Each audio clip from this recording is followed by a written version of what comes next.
नमस्कार मित्रांनो, आज आपण आलेलो आहे ते wholesale farmer producer company limited Chandrabhaga seeds, Sasure, taluka Barshi, जिल्हा सोलापूर। तर आज आपण जाणून घेणार आहोत चंद्रभागा सीड्सचे फाउंडर आणि डायरेक्टर रवी खताळ सर यांच्या सक्सेस स्टोरी बद्दल आपण सगळ्यांनी आज त्यांच्याबद्दल जाणून घेणार आहोत। एका इंटरव्ह्यूच्या माध्यमातून हा व्हिडिओ होणार आहे, तर सगळ्यांनी शेवटपर्यंत हा व्हिडिओ बघावा। नमस्कार सर। नमस्कार। भारत फार्म या युट्यूब चॅनल मध्ये आपले स्वागत आहे। लोकमंगल कृषी महाविद्यालय वडाळा यांच्या अंतर्गत घेण्यात येणारा ग्रामीण कृषी जागरूकता व कृषी औद्योगिक कार्यानुभव कार्यक्रम याच्यामध्ये आज आपण आलेलो आहोत wholesale farmer producer company limited Chandrabhaga seeds Sasure याचे फाउंडर श्री रवी खताळ सर यांची मुलाखत घेण्यासाठी। तर सर्वप्रथम मी आपणास विनंती करतो की आपण आपल्या प्रेक्षक वर्गाला आपली ओळख करून द्यावी। नमस्कार, मी रवींद्र खताळ, माझं गाव बार्शी तालुक्यामध्ये साकत आहे आणि ह्या व्यवसायाचं सध्या संचालन माझ्या अंडर आहे। पुढचा प्रश्न तुमच्यासाठी हा आहे की आज तुम्ही ज्या क्षेत्रात आहात तर या क्षेत्रात येण्यासाठी तुमची आवड कशी निर्माण झाली किंवा कोणत्या माध्यमाद्वारे तुम्ही या क्षेत्रामध्ये आला? लहानपण हे आमचं ग्रामीण भागात शेतीशी संबंधित गेलं सगळं। त्यामध्ये बऱ्याचशा गोष्टी काय व्हायचं की ज्या आर्थिक गोष्टी असतात निगडीत, ज्या आम्हाला गरज असेल, आम्हाला कधी कपडे घ्यायचे असतील, आम्हाला कधी सहलीला जायचं असेल शाळेत, तर आम्हाला घरातून सांगितलं की तुझं तुरीवर घेऊ आपण, हरभरा झाल्यावर तुला काहीतरी घेऊ, किंवा म्हणजे त्यामुळे शेती आम्हाला आमच्या नसा नसत बिनली पहिल्यापासूनच। नोकरी न लागणं किंवा ह्या गोष्टी बऱ्याचशा परत अजून बऱ्याचशा गोष्टी घडत गेल्या की त्यामुळे शेती अपरिहार्य गोष्ट राहिली आमच्यासाठी, किंवा शेतीमध्येच आम्हाला काही ना काय काम करावं लागलं। उद्योगधंदा बी काय केला आम्ही, मध्यंतरी विहिरीची खोदण्याची मशीन ही संकल्पना नवीन आम्ही राबवली। आता बऱ्याच जणाला कोणाला हा विषयच माहित नसतो। लॉंगरीची मशीन जे तुम्हाला माहित असेल, विहिरी सुद्धा खोदते मशीन, त्याची कन्सेप्टच आपण केली। आम्ही इम्पोर्ट केलं 2013ला मशीन। नंतर ह्या महाराष्ट्रात भारतात मशिनरी त्या तिथून पुढे होत गेलं की ह्या मशीनने अशा कन्सेप्टवर विहीर केली जाते, ही कन्सेप्टच आम्ही आणली। म्हणजे लोकांना ज्या वेळेला माहित नव्हतं त्यावेळीपासून तुम्ही आम्ही स्वतः इम्पोर्टच केलं, आम्ही लायसन्स काढलं। पहिलं लायसन म्हणजे ग्रामीण भागातला मुलगा ज्याला सोलापूरहून जाऊन बाजार आणायचा माहित नाही किंवा एखाद्या शोरूम मध्ये जाऊन एखादी गोष्ट घेतली नाही, आम्ही डायरेक्ट मलेशियाला जाऊन त्या मशीनची खरेदी करून ते कसं चालतंय ह्याचं काल्पनिक सगळं नियोजन करून केलं आणि ते परफेक्ट एवढं मॅच बसलं की त्याचा भरपूर फायदा झाला प्रत्येक शेतकऱ्याला। त्या काळी मलेशियाला जाऊन तुम्ही ह्या मशीनची खरेदी केली? मलेशियाला गेलो नाही वैयक्तिक, कारण पासपोर्ट नव्हता। आम्ही उपयोग काय केला की इंटरनेटचा उपयोग केला, मेलद्वारे त्यांना बोललो सगळं। परत काही जणांनी आम्हाला भीती दाखवली की ही मशिनरी तुम्ही घ्यायला खरं आहे, मग समजा फ्रॉड झाला तर काय, तुम्ही पैसे न पाठवताय, अगोदर 100% पेमेंट अगोदर द्यायचं असतं तुम्हाला, फ्रॉड झाला तर काय करणार तुम्ही? आम्ही त्याच्यावर उपाय शोधला की थोडस सर्चिंग केलं, माहित झालं की अशा काही कंपन्या आहेत जगातल्या कुठल्याही कंपनीच्या 3 वर्षाची आर्थिक माहिती किंवा कंपनीचं सध्याचं स्टेटस काय आहे ते तुम्हाला माहिती मिळतं। त्यासाठी 5,000 रुपये फी आकारली जाते, पण ते 5,000 मध्ये तुम्हाला परफेक्ट माहिती होतं की मागच्या 3 वर्षात त्या कंपनीनं काय परफॉर्मन्स दिला आहे, लोकांना फसवते का, फ्रॉड आहे का, ते समजतं। ते आम्ही 5,000 भरून ती सुविधा घेतली आणि स्वतःच्या नावाने इम्पोर्टचं लायसन्स काढलं, स्वतःच्याच नावानं व्हेसल बुक केली आणि ते इम्पोर्ट करून आम्ही यशस्वीपणे आणलं हे आणि चालूही केलं। मग आता जे तुम्ही युनिट उभारले याचा नेमका आराखडा काय? त्याच्या अगोदर एक गोष्ट सांगतो मला, ह्या सुरुवातच का करावी वाटली, मशिनरीमध्ये थोडेसे आम्हाला पैसे पण व्यवस्थित मिळाले। व्यवस्थित म्हणजे आम्हाला वाटत होतं 10 मिळाले, तिथं 50 मिळाले, म्हणजे 5 पट अपेक्षेपेक्षा जास्त रिझल्ट चांगला मिळाला।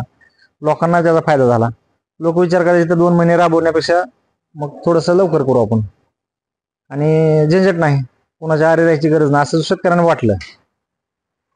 हे झालं करत असताना थोडे 2 पैसे आल्यानंतर काही लोकांनी मला सल्ला दिला की मारे तू हुशार आहे, मग असं कर, तू पुण्याला जा, तिथं पैसे संधी भरपूर आहेत, इथं काय करतो, इथं तर आता पैसे तर आहेत तुझ्याकडे।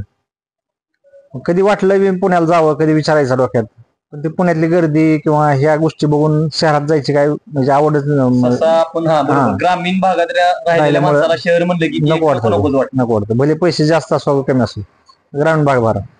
मग थोडेसे हे आता जे आपण बसलोय ते जमीन खरेदी केली आम्ही, मग ग्रामीण भागातच व्यवसाय सुरुवात करायचा ह्या उद्देशानंच जमीन खरेदी केली। किती साली जमीन खरेदी केली तुम्ही? 2019-20 ला। 19-20 ला म्हणजे आता जास्त मागच्या 2-3 वर्षातलाच, कोविडमध्येच झाले खरेदी। मग जमीन खरेदीनंतर काय सर्चिंग चालू केलं, काय व्यवसाय करायचा, मग शेतीशी निगडीत करू. आणि ह्या मशिनरीमुळे हे बरेचसे शेतकऱ्याच्या जवळीक वाढलीच होती. मग थोडं मध्ये एक चुटकुला सांगतो मला, म्हणजे व्यवसाय करायची पद्धत कशी असते, आणि हे कोण शक्यतो असं कधी सांगत नाही. कारण ह्यातून बऱ्याच वेळा काय होतंय, सांगणाऱ्या व्यक्तीचाच कमीपणा दिसतो ह्यातनं. आता सांगायचं म्हणजे काय, मशिनरी घेतल्यानंतर आम्ही शेतकऱ्यांना विचारायचं की बाबा तुला काय गरज आहे विहिरीची, कशाला, म्हणजे काय सध्या तुझं पीक कुठलं आहे, ह्याच्यावरून ठरवायचं की त्याला किती गरज आहे, त्याच्यावरून त्याला पेमेंट किती सांगायचं आम्ही ठरवायचं ऍक्च्युली. मग आता कधी कधी सांगताना असं वाटतंय की अरे मग तुम्ही तर शेतकऱ्याला लुबाडत होता. पण मला हे सांगायला चांगलं वाटतं की उलट ह्या गोष्टी केल्यामुळे कळलं की अरे सगळीच अशी करते ती, मग आपण थोडं बदलू. ही गोष्ट घडल्यामुळं मला असं लक्षात आलं की वाल्याचा वाल्मिक होतं म्हणलं आपल्याला काय अडचण आहे. म्हणजे जी माणूस ही करू शकतो तो बंद करायची ताकद ठेवतो, असं कोणाचं काम नाही ते. एकतर तो नॉर्मल असेल किंवा मग त्याला कळलं पाहिजे. मग आता ह्याच्यातली एक दुसरी गोष्ट, आता ह्याच्या विरोधातली गोष्ट सांगतो मला, की जवळच ही कंपनी चालू केली, आमच्या भागात ज्या काही मार्केट कमिटी होत्या सर्रास ते कडता वगैरे घ्यायची, म्हणजे एक पोतं घेतलं की कडता पासा काय काय मागून घ्यायची. मग मी विचार केला की समजा ही जर आपण बंद केलं, बंद करायचं कसं, सगळ्याला जाऊन जर सांगितलं तर ते ऐकणार नाही कोण. तसं कसं तो म्हणणार तू काय फार शहाणा गेला काय. मी काय केलं, मी सुरुवात केली की आम्ही काहीच घेत नाही. लोक त्यांना प्रश्न विचारायला आले की अरे ती काहीच घेत नाही म्हणते, ते म्हणायचे अरे तू असंच म्हणत असतील. लोक म्हणाले असं कसं म्हणतील, पोस्टर छापून दिले त्यांनी लेत घेत नाही म्हणून. त्यांना विचार करायला भाग पडला. मग त्यांनी सगळ्यांची मिटिंग झाली की अरे ते असं करतं, मग आपल्याला त्रास होईल व्यवसाय करायला. अगोदर शेतकऱ्यांना विचारलं की लोक म्हणायचे अरे सगळे घेतील मग आम्ही घेतो, का घेतो ह्याचं कुणाकडेच उत्तर नव्हतं. म्हणजे तुम्हाला थोडक्यात सांगायचं म्हणजे काय, एखादी गोष्ट जर तुम्ही करू शकत असला तर त्याची बंद करायची ताकद तुमच्याकडे राहते, आणि ते आम्ही ते करून दाखवलं. आता जवळपास मला वाटतं 90% ही प्रकार बंद झाला आमच्या भागातला. तरी वैरा भाग तरी बंद झाला, की काही असलं तरी त्याचा काढता हा प्रकार होता तरी पण चालू आहे, पण एक कमी आहे तो प्रमाण आता सध्या. म्हणजे सगळ्यांपेक्षा वेगळं काहीतरी तुम्ही हे सुरू केलं की बाबा शेतकऱ्याचं पण ह्यातून काहीतरी भलं व्हावं. आमचा मूळ मोठच होता की शेतकऱ्यांचं तर चांगलं झालंच पाहिजे, कंपनीला बी थोडेसे आर्थिक अर्थार्जन झालंच पाहिजे. कारण कंपनी उभारली तर शेतकऱ्याला पुढे मार्गदर्शन करू शकणार किंवा. मग हे करत असताना आम्ही प्रत्येक गोष्टीत असं पावलं विचार केला, पहिल्यांदा शेतकरी त्याचं 2 पैसे आलं तर त्याच्याकडनं 100% आपण मागून घेऊन तो खुशीने देणार आहे. मग आम्ही वेगळं काय केलं नाही, जी चालू व्यवस्था होती त्याच्यापेक्षा आम्ही थोडंसं काय केलं, प्लॅन केला, त्यानं खरेदी कशी करावी, बियाणं कसं. मग बियाणाचा विषय आला तर मग आम्ही तिथं आलं की अरे इथं शेतकरी नडतो, बियाणं ओरिजिनल कोण देत नाही, मग ओरिजिनल बियाणं कशाला म्हणायचं. मग ते कृषी विज्ञान केंद्राला एक ट्रेनिंग होतं सीड बद्दल, मग तिथं ट्रेनिंग घेतलं. ट्रेनिंग घेतल्यावर बऱ्याचशा गोष्टी पुढच्या, आता सध्या प्रोसेसिंग प्लांटची मान्यता आली ह्या प्लांटला. अशा गोष्टीतून हळूहळू मग स्वतःचं बियाणं तयार झालं, शेतकऱ्यांना आम्ही ते पुरवायला लागलो. आणि ऍक्च्युली सांगायला मला आनंद वाटतो की एकरी 3 ते 4 बॅग शेतकऱ्याला 100% जास्त झाले. ज्या लोकांनी आमच्याकडनं बियाणं नेलं, 1000 बॅग पहिल्या वर्षी आम्ही तयार केल्या, त्या वर्षी आम्ही 6000 बॅग विकल्या त्या. आणि ज्या लोकांनी 1000 नेले त्याच लोकांनी सांगितले की अरे बियाणं चांगलं आहे, खरंच 2 पोती वाढते ती, 4 पोती वाढते ती. आणि त्याचा शेतकऱ्यांना डायरेक्ट बेनिफिट पण झालेला दिसतो. शेतकऱ्यांना रिझल्ट अनुभवला आणि त्यामुळे त्यांनी पण प्रचार केलेला आहे की बाबा हे तुम्ही प्रिफर करू शकता. 100%. आणि बाजारातल्या पेक्षा 100 रुपये जरी किंवा 200 रुपये जरी आमचं बियाणं महाग असलं बॅग माझं, तरी शेतकरी ह्यालाच प्रिपेअर करतो. का तर हे प्रिझर्व केलेलं असतं, 1 वर्ष अगोदर प्रिझर्व केलेलं असतं, त्याला कुठलंही म्हणजे आर्थिक नियोजन न बघता ह्याला प्रिझर्व केलेलंच बियाणं वापरलं जातं. जर तुम्ही ही साठवून ठेवलेलं बियाणं नाही वापरलं, जसं येईल तसं मार्केटमधलं कुठलं जर घेऊन दिलं तर त्याचे उगवणार, 100% उगवणार, पण रिझल्ट नाही भेटणार तुम्हाला. म्हणजे रिझल्ट साठी काहीतरी वेगळं करावं लागतं. 100% तुम्हाला ते तुम्ही केले आणि शेतकऱ्यांच्या भल्यासाठी 100%. सर पुढचा प्रश्न असा आहे की हे उभा करताना किंवा ह्याची सुरुवात करताना अडचणी काय आल्या तुम्हाला, त्या अडचणीवर मात कशी केली तुम्ही. कारण काहीतरी करायला गेल्यावर अडचणी येतच असतील, अडचणीवर मात करणं तर हे खूप मोठं ध्येय असतं एखाद्याचं. अडचणी म्हणजे सगळ्यात महत्वाचं काय, जे प्रस्थापित लोक आहेत ह्यांचाच जास्त विरोध. मग तुम्ही वेगळं काय करायला लागलाय, मोठं करताय, तर लहान त्याला स्वतःच्या भीतीपोटी तो लोकांना सांगत असतो की अरे काय खरं आहे, पैसेच नाही मिळाले तर काय करणार तुम्ही, भले ते काढता नाही म्हणते पण पैसेच नाही दिले तर.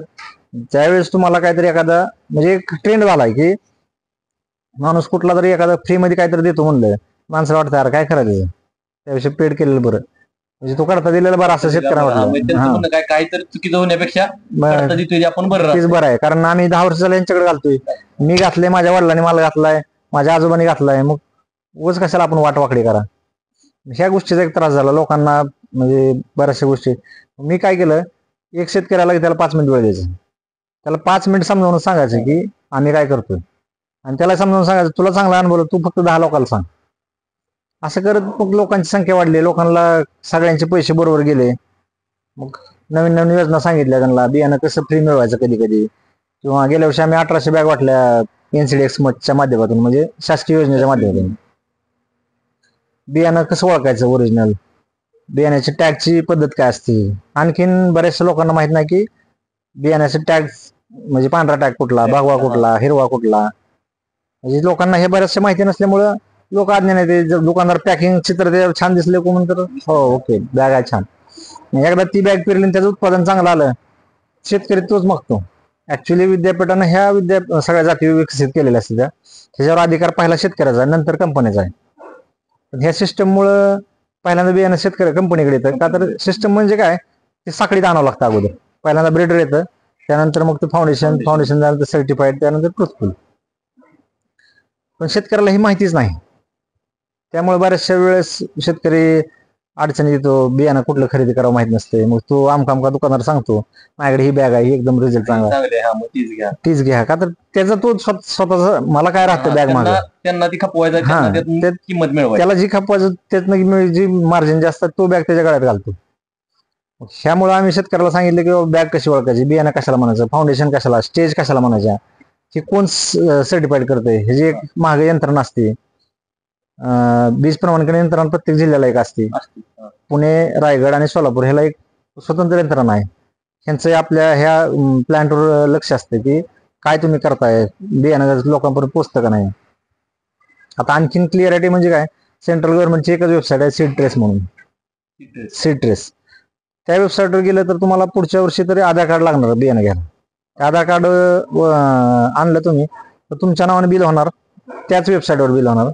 प्रत्येक टॅगला बारकोड असणार, बारकोड स्कॅन केला की तुम्हाला कळणार ही बियाणं कुठनं प्रोड्यूस केले, कसं प्रोड्यूस केलं, म्हणजे त्याच्यामध्ये ब्लॅक होण्याचा संभव संबंध, कारण सगळे मिळणार. आणि किती बॅगची ही लॉट आहे, म्हणजे समजा मला वाटलं की बाबा मला आणखीन थोडे पैशाचे हाव सुटले आणि बाजारात बियाणं कमी पडले, मी काहीतरी कुठलं तर भरून ओनाची फक्त बघायची क्षमता आणि देऊन टाकायचं. तसं करता येणार नाही, मला नाही कुणालाच करता येणार नाही. ह्या गोष्टी चांगल्या पण घडतात, म्हणजे जे जे चांगले अधिकारी आलेत त्यांनी ह्या संकल्पना राबवल्यात आणि ही चांगली गोष्ट आहे. शेतकऱ्यांची मानसिकता तुम्ही तुमच्या धोरणातून बदलली थोडक्यात म्हणायचं. शेतकऱ्यांना माहितीच दिली आम्ही की काय केल्यानंतर काय होतंय आणि कशाला काय म्हणायचं ते आम्ही शिकवलं शेतकऱ्याला. त्यामुळे शेतकरी आता विश्वास ठेवायला तयार झालाय. मला वाटतं आता पुढच्या 2 वर्षात आमचं टार्गेट आहे कंपनीचे 10 कोटी क्रॉस होईल आमचं टर्नओव्हर. आता चालूला टर्नओव्हर तरी आता सध्या आमचं 3 कोटी आहे. 3 कोटी आहे का? मग ह्यासाठी आता एवढा तुमचा जो टर्नओव्हर आहे, मग हे उभा करण्यासाठी भांडवल किंवा सोर्स काय होता भांडवलाचा? भांडवल बऱ्यापैकी आमचा स्वतःचा होता, पण शेतकऱ्यांनी पण काही मदत केली. शेतकऱ्याने पण म्हणजे त्यांचा आता जे मोठे मोठे शेतकरी होते आडते त्याचा फायदा घ्यायचो, आडत्यांना ते माल घातल्यानंतर तो 6-6 महिने पेमेंट उचलत नव्हते. पहिल्या वर्षी थोडा त्रास झाला, पण दुसऱ्या वर्षी शेतकऱ्यांनीच आम्हाला माल ठेवला, हे राहू द्या तुमच्याकडे माल, आम्हाला पैसे लागायचे नाहीत. त्याचे पैसे बऱ्याच शेतकऱ्यांना वापर झाला. आता आमचं टर्नओव्हर चांगलं झाल्यामुळे आता बँक आम्ही अप्लाय अगोदर 2 वर्ष बँकेच्या मागे लागायचो. आता तुम्ही आत्ताच बघितलं असेल, एक 10 मिनिटापूर्वी बँक अधिकारी येऊन गेला. त्यांना आता मी त्यांच्याकडे गेलो नाही ऍप्लिकेशनला, ती सह्या घ्यायला आलीत माझ्याकडे. म्हणजे पहिल्या 2 वर्षात मी त्यांच्याकडे हेल्पडे घातले, त्यांनी कधीच दिलं नाही मला, लोन दिलं नाही. मॉर्गेज द्यायला तयार असताना मला लोन दिलं नाही. ते म्हणले काय खरं असतंय तुमचं सामाजिक हे सार्वजनिक काम असल्यासारखं आहे तुमचं, ते काय शक्य नाही, यात नफा होईल किंवा तुम्ही किती वेळ त्याला वेळ द्याचाल. वैयक्तिक आणि सार्वजनिक थोडंसं ह्या स्वरूपात म्हणलं थोडासा फरक पडतो. आता 2 बँका आम्हाला ह्या वर्षी ह्या महिन्यात 2 बँकांनी विचारले किंवा लोन पाहिजे का तुम्हाला, आणि कुठलीही प्रॉपर्टी मॉर्गेज नाही. म्हणजे असं म्हणजे ज्याला कोणाला करायचं त्यासाठी मी सांगतो की ज्या तरुणाला आणखी कोणाला अशी कंपनी चालू करायची, कुठलेही मॉर्गेज मागितलं नाही मला. बँक कंपनीची वैयक्तिक काय म्हणायचं क्रेडिट झालं तेवढं की लोन डिस्बर्समेंट झालंय, झालंय. दुसरी बँक अजून मागायची आमचं पण घ्या. त्याला वाटायला की अरे आपण दिलं नाही अगोदर, आता हे बंद करतील आपलं अकाउंट जर बंद केलं तर आपला व्यवसाय कमी होतो ना. आता आम्ही त्या बँकेला अट घातली की आता अट त्यांची नाही, आता आम्ही अट घातली त्यांना, आम्हाला असं लोन नको आहे, आम्हाला असं पाहिजे लोन. म्हणजे तुम्ही पाहिजे तुमचं टर्म आपल्या कन्व्हिनियन्स हा, आम्हाला जसे पैसे लागतील त्याप्रमाणे आम्हाला लोन पाहिजे. आणि दुसरी अट टाकली आम्ही की आमच्या शेतकऱ्यांना आता बियाणं घेताना वगैरे आपण पहिल्या वर्षी काय करायचं, क्रेडिट घेतलं की त्याला एक 200 रुपये वगैरे असं थोडंसं जास्त लावायचं रेट. का तर त्याला 4 महिने 5 महिने लागायचे, मग तो इंटरेस्ट रेट बँकेचा यावा, एक 15% 14% यावा, अशा हिशोबाने लावायचा आपण. मला वाटायचं ते पण जास्त वाटतं शेतकऱ्याला. मग आम्ही काय केलं, त्यासाठी बँकेला बोललो की आता तुम्ही किसान क्रेडिट कार्ड तुम्हाला द्यायचं आहे, ही शासनाची स्कीम आहे, क्रेडिट कार्ड हा द्यायचं आहे तुम्हाला. तुम्ही असं करा, आम्ही मॉर्गेज आम्ही बोरर राहतो, म्हणजे जामीनदार राहतो शेतकऱ्यांना, सोर्सेस बरोबर राहणार. सोर्सेस बरोबर राहणार. आणि शेतकऱ्यांना सांगितलं तुम्ही 3 महिने अगोदर बुकिंग करायचं बियाण्याचं, 1 रुपया तुम्हाला चार्ज लागणार नाही. बियाणं बुक केलं तुम्ही, बुक केलेलं बियाणं तुम्ही जून मध्ये न्यायचं आहे, 1 रुपया बुकिंग चार्ज नाही तुम्हाला, प्री इन्व्हेस्टमेंट काहीच नाही. आणि बियाणं घेऊन जायचं किसान क्रेडिट कार्डवरनं, आणि त्याचं पेमेंट करायचं तुम्ही सोयाबीन आल्यानंतर. आणि त्याला व्याज दर त्याला काहीच नाही, 0% व्याजदर, 0% व्याजदर. फक्त दिलेल्या लिमिट मध्ये दिलं तर 0% व्याज. 0 इंटरेस्ट पॉलिसी, फक्त त्याला एक ठराविक टाइम पिरियड आहे. ठराविक टाइम पिरियड मध्ये 4.5 महिने, 4.5 महिने पीक निघतं, 3.5 महिने निघतंय, 1 महिना एक्स्ट्रा दिला त्यांना. तुम्ही 1 महिना एक्स्ट्रा मध्ये कधीही तुम्ही पेड करू शकता. पेड केलं तर 0% इंटरेस्ट तुम्हाला मिळून जाईल. हे आमचं भविष्यातले पुढच्या वर्षी बहुतेक चालू होईल योजना. हे जर आपल्याला आता समजा आता तुम्ही जे भांडवल उभारले, तर अशी एखादी योजना किंवा अशी एखादी स्कीम आहे का की शेतकऱ्यासाठी, किंवा आता आम्ही बीएससी ऍग्रिकल्चर बॅकग्राऊंड मधून येतो, आमच्या बीएससी ऍग्रिकल्चर झालेल्या विद्यार्थ्यांसाठी एखादी अशी पॉलिसी आहे का की ज्यात सबसिडी वगैरे मिळू शकते आपल्याला, हा युनिट उभारण्यासाठी? आता चालू आपलं जे युनिट आहे, जरी कमी रेंज मध्ये जरी म्हणलं तरी काय आपल्याला सोर्स भेटू शकतो का? भरपूर शासकीय योजना असते. त्या आत्मा म्हणून विभाग असतो, जर प्रत्येक जिल्ह्याला असतो. आत्मा. आता आपल्या सोलापूर जिल्ह्यामध्ये मुकणे साहेब म्हणून आहेत, आत्मा प्रकल्प संचालक. असे अधिकारी मी पण कमी बघितलेत, मुकणे साहेबासारखे अधिकारी कमी बघितलेत. क्लास 1 अधिकारी म्हणजे आत्माचा प्रकल्प संचालक आहेत ते. पण तो माणूस, त्या अधिकाऱ्याचं कौतुक मला काय वाटतं, म्हणजे मी सदा समजा गेलो काहीतरी प्रोजेक्ट घेऊन, ते आपल्याला सरकारी अधिकाऱ्यावर माहित असेल तुम्हाला, डिमोटिवेशन करत होते. म्हणजे तू का आला, तू घ्यायला इकडे, असं ती समजून सांगतात की अरे तुम्ही उशीर करू नका, घ्या, तुम्हाला काय पाहिजे आणखी मदत. म्हणजे त्या लेवलचा अधिकारी तुम्हाला आलं की बोलून घेणार, या चला तुमचं काय. असे कमी बघायला मिळतात अधिकारी. तुम्ही कुठल्या विषयात ऑफिसमध्ये जावा, सरकारी कर्मचारी, कधी अशी सर्व्हिस मिळत नाही. किंवा SBI मध्ये तुम्ही जाऊन बघितलं असेल, तुम्हाला लाईन मध्ये उभारलं तर ती का उभारला, का आला तू पैसे भरायला, तर असं म्हणण्यासारखं काम आहे. आणि तसं मला ह्या ऑफिस बद्दल म्हणजे अपवाद जाणवला. आणि आता सध्या आम्ही स्मार्ट मध्ये एक प्रोजेक्ट करतो, त्याचं श्रेय त्या साहेबांनाच आहे. का तर मी नको म्हणून बसलो होतो, मला घ्यायचंच नाही. का तर अटी व नियम त्यांच्या बघितल्या का, मी म्हणलं हे तुम्ही मला सर्कशीतला वाघ बनवचाल म्हणलं, मला मी नको म्हणलं, मी करत नाही म्हणलं. साहेबांनी 1-2 वेळा सांगितलं, स्वतः इथं आले ते बघायला, म्हणले तुम्ही चांगलं काम करताय, असं इतकं ऍक्टिव्ह कोण नाही, जे ऍक्टिव्ह नाही ती सगळी लाईन लाईन म्हणले प्रोजेक्ट घ्यायला. आणि ज्याला द्यायला पाहिजे आम्हाला वाटतं, ज्याला वेळ मिळाला पाहिजे, तीच लाईनला नाही. मग आम्ही परत रिपीट सबमिशन केलं, आणि आता सध्या प्रोजेक्ट करतोय. आता दुसरा तुम्ही सांगितलं ती राहिला विषय सांगायचा की किती म्हणजे आणखीन अनुदानाचं प्रोजेक्ट. बहुतेक मला वाटतं सगळ्याच प्रोजेक्टला अनुदान आहे शेतीमधल्या, सगळ्याच. म्हणजे 2 प्रकार आहेत. एक तर तुम्ही शेतीच म्हणजे उत्पादनाच्या अगोदर आणि उत्पन्नाच्या नंतर 2 प्रकार आहेत. म्हणजे डाळ वगैरे, डाळी बनवणे किंवा सोयाबीन ऑइल प्रोसेसिंग, हे युनिट हे हार्वेस्टिंगच्या नंतरचे प्रॉडक्ट आहेत. त्याच्या अगोदरचे म्हणजे मशिनरी, बियाणं ह्याच्यामध्ये येतात. या कुठल्याही वेगवेगळ्या युनिटला वेगवेगळ्या त्या क्रायटेरियाप्रमाणे अनुदान मिळते. आणि त्याला BSC ऍग्री असं काय नाही, तुमची इच्छाशक्ती असली आणि तुमची जर मानसिकता खरोखर त्या शेतकऱ्याला न्याय द्यायची किंवा काहीतरी करायची असेल का, मला वाटतं 100% सक्सेस बी मिळतंय. आणि लोक पण मनानं तयार होतात, भले कोणी विरोध कितीही करू द्या. मला वाटत नाही ह्या विरोधाचा काय फायदा होत असेल. आता तुम्ही उदाहरण दिलं ना की बघ, आपण जर काय केलं तर आपल्याला प्रतिसाद तसा भेटतो. आता ते तुम्ही जर मुकणे साहेबांचं नाव घेतलं की त्यांनी तुम्हाला प्रतिसाद तसा दिला की तुमच्या कामाला बघून, तर ते खरंच आहे की बाबा आपण जर काय केलं तर ते व्हायला जास्त वेळ लागत नाही. मग विरोध असला किंवा दुसरं काय जरी झालं तरी आपण आपलं ध्येय साध्य करू शकतो. मग तरुण पिढीला तुम्ही काय संदेश द्याल, ह्यात जे उतरणार आहेत की तरुण पिढीला आपण काय संदेश देऊ शकता की ह्यात येण्यापूर्वी काय करू शकता किंवा यात आल्यानंतर कशाची काळजी घ्यावी? आम्हाला तर संदेश चुकीचे मिळाले मग सांगितल्याप्रमाणे. संदेश म्हणजे काय, आम्हाला फक्त एकच सांगितलं गेलं की काही करा, नोकरी करा, मोठं व्हा, पैसे मिळवा. म्हणजे असं काय मी म्हणतोय काय असं, म्हणजे आपल्याला म्हणतात बघा आपली काय संस्कृती लय महान आहे किंवा अशा गोष्टी सगळं आहे, पण चांगलं राहायचं, चांगलं वागायचं किंवा अशा गोष्टी म्हणले की आपण मागे पडतो. मग काय व्हायचं, ती शेजारी कोणाला तर नोकरी लागली, त्यानं नाव कमीलं, त्याच्या आई बापाचं नाव केलं असं वाटायचं. की मग मला वाटायचं खरंच पैसे मिळाल्याशिवाय नाव होत नाही, किंवा पैसे हीच पहिलं घटक आहे आमच्या मनावर बिंबलं गेलं. त्यामुळे नवीन पिढीला सांगतो की मी करण्यासारख्या बऱ्याच गोष्टी आहेत त्या. पैसे काय पैसे मिळत राहतील बरं का, चांगलं काम केले पैसे मिळतातच 100%. फक्त तुमचा उद्दिष्ट काही करा तुम्ही, भले मग शेती करा किंवा एखादा कुठलाही छोटा मोठा व्यवसाय असेल, तुमची मानसिकता पाहिजे की त्या पुढच्याकडनं जे मी पैसे घेणार आहे ते पैसे घेताना त्याला समाधान मिळतं का नाही, ही जर तुमच्या डोक्यात ठेवलं का, मला वाटत ना तुम्हाला काय कमी पडत आहे. आणि लोक बी तेवढे उचलून घेतात त्या व्यक्तीला. त्यामुळे तो सक्सेस होण्याचा रेशो हा 90%च्या पुढे जातो, फेल होण्याचे चान्सेस नाही. ते नवीन पिढीने फक्त एका डोक्यात घ्यायचं की हे करायचंय तर त्याला पहिले आवड पाहिजे. पैसा हे टार्गेट ठेवला किंवा तुम्ही कुठलं दुसरं मला एक आवड म्हणून आवड म्हणून तुम्ही करा, तर उलट ते चांगल्या आवड प्रतिसाद पण मिळेल. मला सांगा, प्रत्येक शेतकऱ्याला मी 5 मिनिटं वेळ देतो.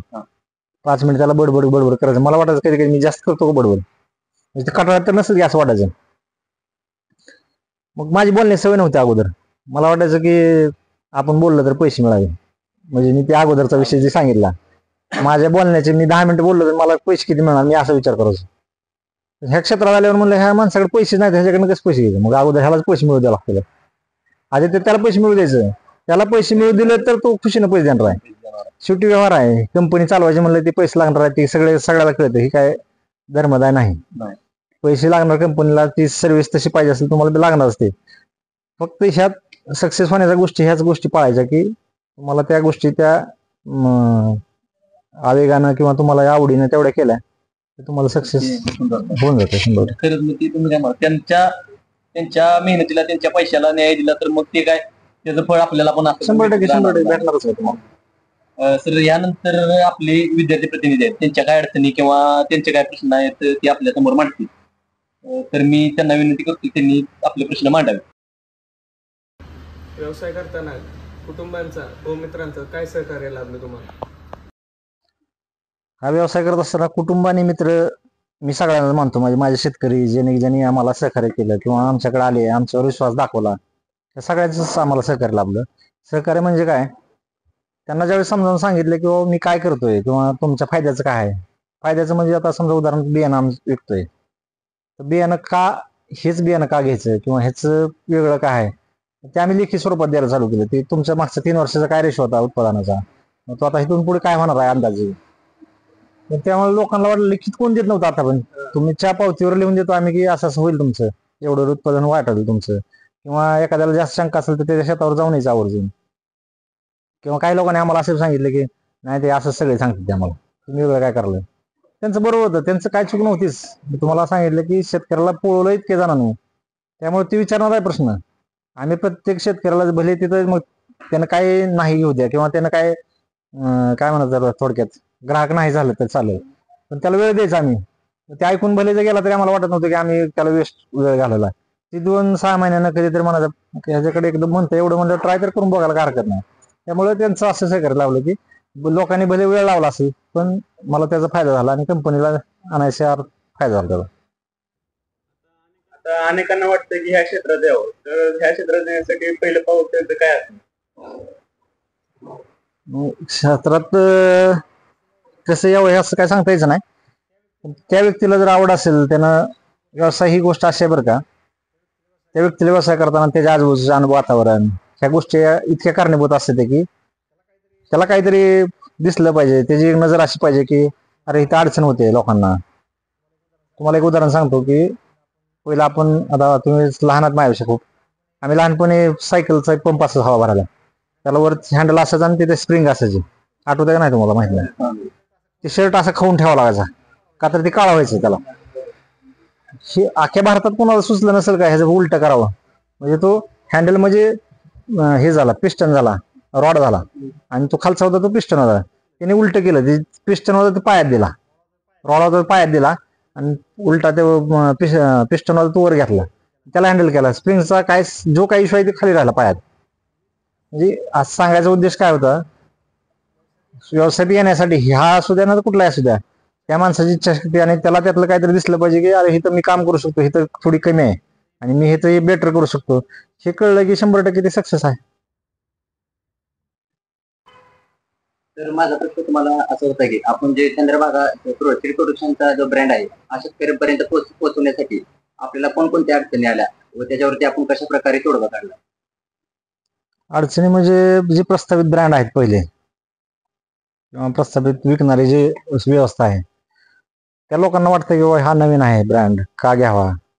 मग आम्ही त्यांना जास्त समजावून सांगण्यापेक्षा शेतकऱ्यांना जास्त वेळ दिला आम्ही आणि शेतकऱ्यांना त्याचा बेनिफिट कसा होईल ह्याच्याकडे फार लक्ष दिलं आम्ही. हजारो रुपये त्या जाहिरातीवर होर्डिंगवर खर्च करण्यापेक्षा शेतकऱ्याच्या बांधावर गेलो आम्ही, त्यांना सांगितलं आणि नाव पण असं ठेवलं की सहज लक्षात राहावं. महाराष्ट्राला चंद्रभागा आहे म्हणजे चंद्रभागा मोठी नदी असल्यामुळे ते बऱ्यापैकी लोकांचं लक्षात राहतं, एकदा ऐकलं लक्षात राहतं. तो एक विचार करून ब्रँडचं ते नाव ठेवलं.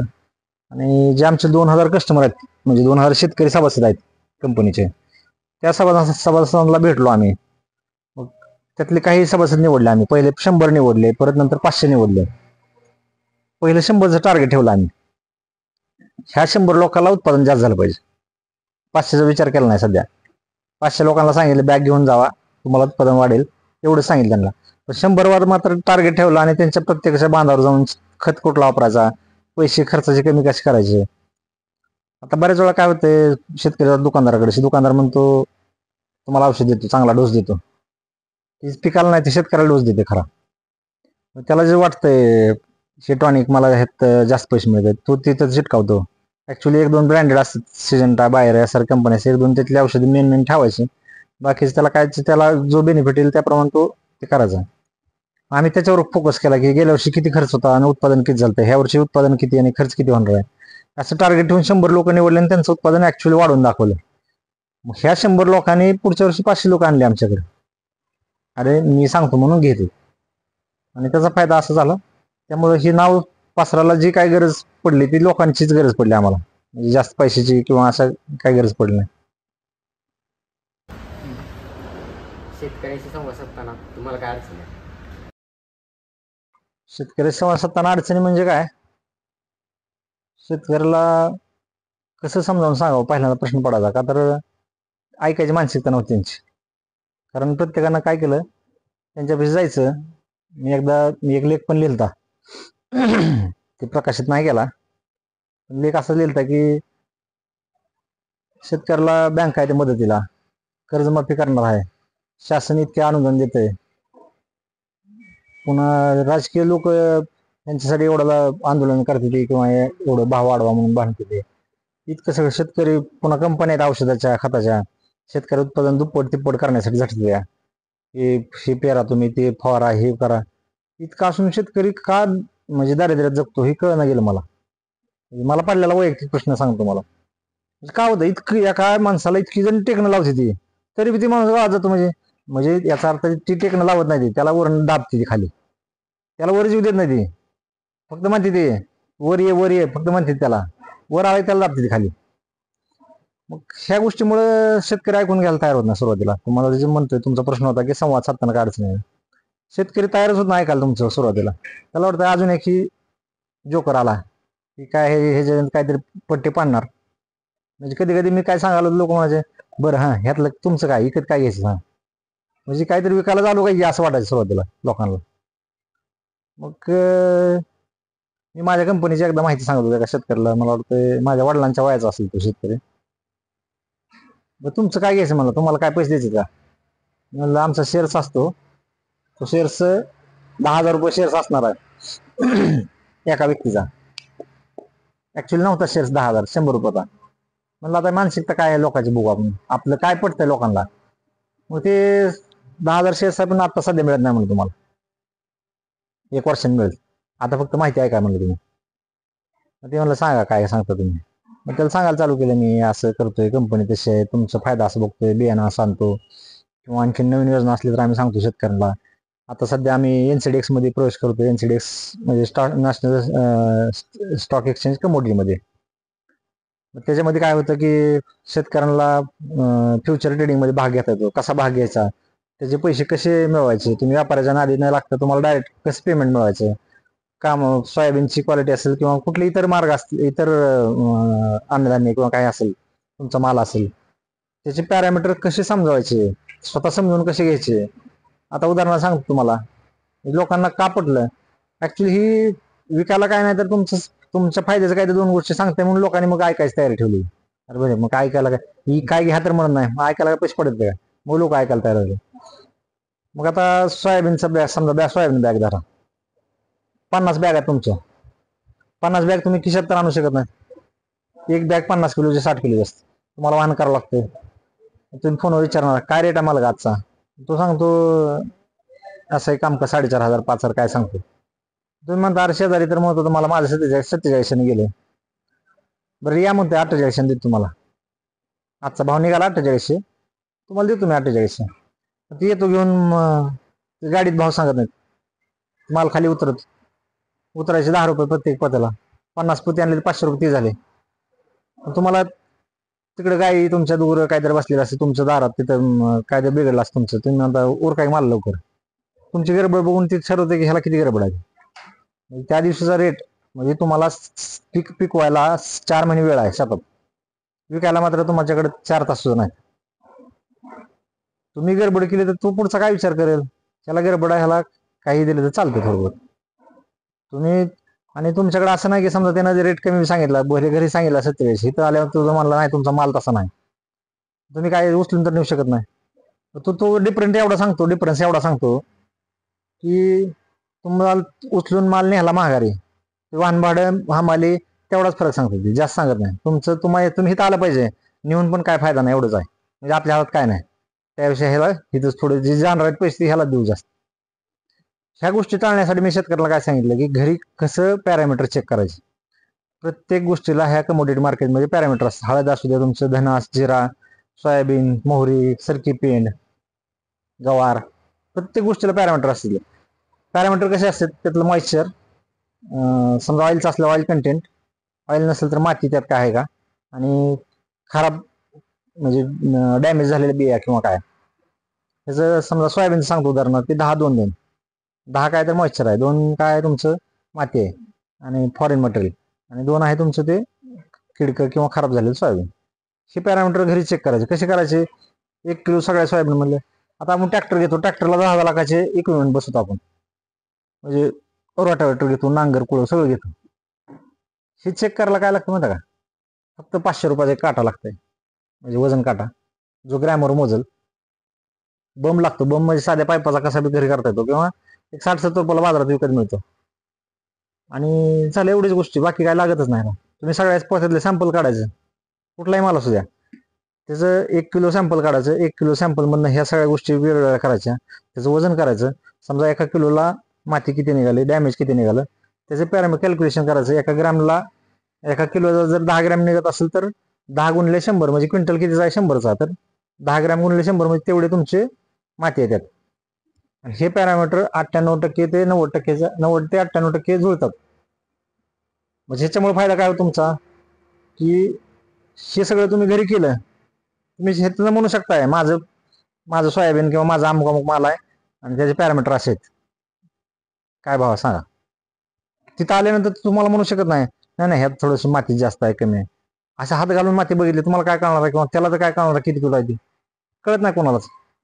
म्हणजे ह्या गोष्टी मी त्यांच्या मनावर ज्यावेळेस सांगितल्या त्यावेळेस लोकांना पडलं अरे हे फायद्याचं आहे काम. म्हणजे भले कुठे विका तुम्ही, मी तर सगळ्या तालुक्याला जिल्ह्याला पुरणार नाही किंवा महाराष्ट्राला पुरणार आहे मी एकटाच, असे लोक भरपूर येणार आहेत.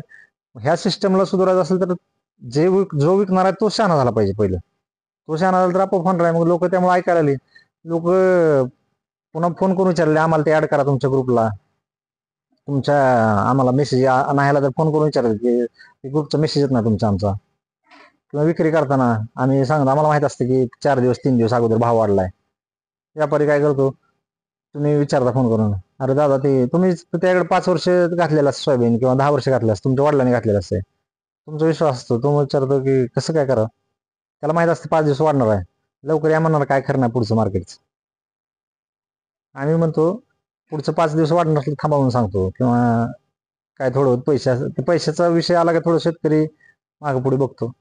पण आम्ही त्या गोष्टी बी करतो की थोडं होल्ड करायला लावतो. आता तरी त्या कमोडिटी मार्केटमध्ये आम्ही येतोय ऑनलाईन, त्यामुळे शेतकऱ्याच्या हातात भविष्य शेतकऱ्याच्या हातात आहे. मार्केट एवढं म्हणजे शेतकऱ्याच्या हातात जाणार आहे. एखाद्या कंपनीला जर 1000 टन माल पाहिजे असेल तर ऑनलाईन सगळे येणार आहे. म्हणजे त्याला स्टॉक एक्सचेंजला डायरेक्ट जायचं आणि माल मागायचा आहे त्याला. माझ्यासारखी कंपनी कारण माझ्याकडे 2000 शेतकरी आहेत, शेतकऱ्याचा माल माझ्याकडे एवढा आहे, तुम्ही काय रेट देतो सांग. आणि तो माल सगळा हा इंटरनॅशनल जो काही माल जातो किंवा नॅशनल लेवलला पण सगळ्या पॅरामीटर्सवरच विकला जातो माल. कधीही कोण अंदाजे किंवा कुठलंही ठरलं जात नाही. त्या नियमावलीमध्येच असतं की पॅरामीटर काय आहेत तुमच्या मालाचे. हे लोकांना कळालेलं आहे कंपनी आल्यामुळे की पॅरामीटर कसे मोजायचे किंवा ह्यातून आपला बेनिफिट कसा करून घ्यायचा. आणि सगळ्यात महत्वाची अडचण होती की एकदा माल तुम्हाला मग म्हणलं की माल उतरला, शेतकऱ्याला राग बी आला तर काय करू, तुम्ही काय करू शकत नाही. पैसे जेवढे वाढवून मागतात, तुम्ही महागारी घेऊन जायला गेल्यावर जेवढा खर्च तेवढेच पैसे वाढवून मागतात. मग तुमची तर अपेक्षा काय असते शेतकऱ्याची, 1500 रुपये तुमचे 2000 रुपये काय कमी व्हावे.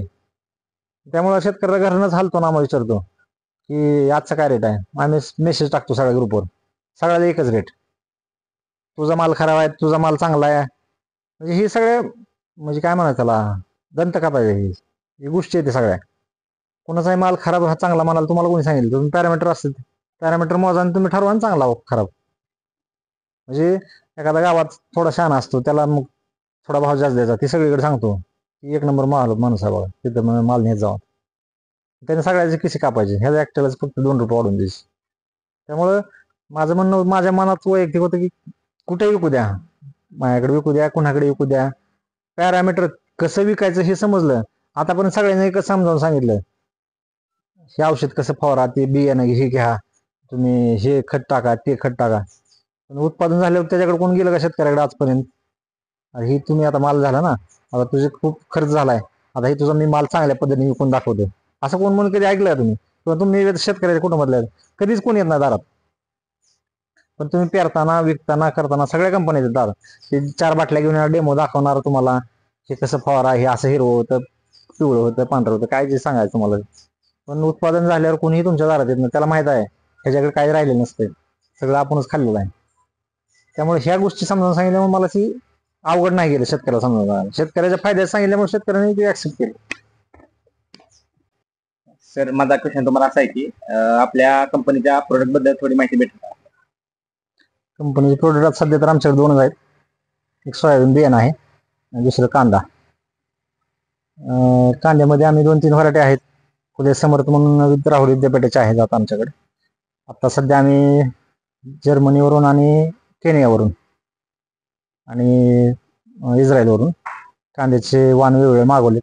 यावर्षी त्याचं प्रायोगिक तत्वावर उत्पादन घेतलं जाते. आपल्या विभागाला सूट होतील का नाही ते सध्या प्रयोग चालू आहेत. त्यासाठी आम्हाला जमिनीची रिक्वायरमेंट आहे 40 एकर. जबलपूरचे एक शास्त्रज्ञ आहेत देशमुख साहेब म्हणून, त्यांनी आम्हाला प्रोत्साहन दिले ह्या बाबतीत की तुम्ही नवीन व्हरायटी स्वतःच्या लॉन्च करा आणि त्याचा डेव्हलपमेंट करायचा आमचा प्रयत्न चालू आहे. आताशी कामाला ह्यावर सुरुवात झाली. स्वतःचे ओन व्हरायटी भविष्यात म्हणजे ब्रीडर स्वतःचं आमचं तयार होईल कंपनीचं. सध्या सोयाबीन आणि कांदा हे शेतकऱ्यासाठी उपलब्ध आहे आमच्याकडे.